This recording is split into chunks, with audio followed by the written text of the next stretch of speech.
Hi friends, இதுதான் பாறை மீன். இதை வச்சு எந்த மாதிரி ஃப்ரை பண்ணலான்னு பார்க்கலாம் வாங்க. ஃபஸ்ட்டு சில்லி பவுடர் எடுத்திருக்கேன், இதை போட்டுக்கலாம். சில்லி பவுடர் போட்டதுக்கப்புறம் ஃபிஷ் மசாலா எடுத்திருக்கேன்.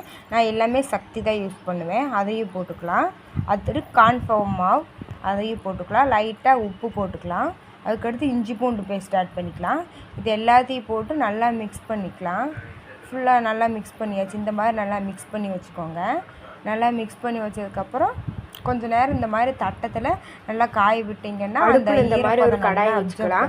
கடாயை வச்சுட்டு மீன் பொரிக்கிறதுக்கு தேவையான ஆயில் ஊற்றிக்கலாம். இந்த மாதிரி ஆயில் ஊற்றிட்டு ஆயில் நல்லா கொஞ்சம் பாயில் ஆகட்டும். பாயில் ஆனதுக்கப்புறம் நம்ம ஃபிஷ்ஷை போட்டு நல்லா பொரிச்சு எடுத்துக்கலாம். எண்ணெய் நல்லா காஞ்சிருச்சு. இந்த ஸ்டேஜில் நம்ம மீனை போட்டு நல்லா பொரிச்சு எடுத்துக்கலாம். அடுப்பை லோ ஃப்ளேமில் வச்சு இந்த மாதிரி மீனை போட்டு நல்லா பொரிச்சு எடுத்துக்கலாம். இந்த மாதிரி எல்லா மீனையும் போட்டு நல்லா பொரிச்சு எடுத்துக்கலாம். பாருங்க எந்த அளவுக்கு மசாலா உதிராம மீன் எந்த அளவுக்கு சூப்பராக வந்திருக்கு பாருங்கள். பார்த்தாலே உங்களுக்கு நல்லா தெரியும்னு நினைக்கிறேன். இந்த மாதிரி எல்லா மீனையும் பொரிச்சு எடுத்துகிட்டு காட்டுறேன். இந்த மாதிரி உங்கள் வீட்டில் பாறை மீன் வாங்கி ட்ரை பண்ணி பாருங்கள். உண்மையிலே டேஸ்ட் வைஸாக சொல்லப்போனால் ரொம்ப சூப்பராக இருந்துச்சு. இந்த மாதிரி எண்ணெய் மாதிரி வாங்கி நீங்கள் பொரித்து ட்ரை பண்ணி பாருங்கள். ஒரு மசாலா கூட உதிரவே இல்லை.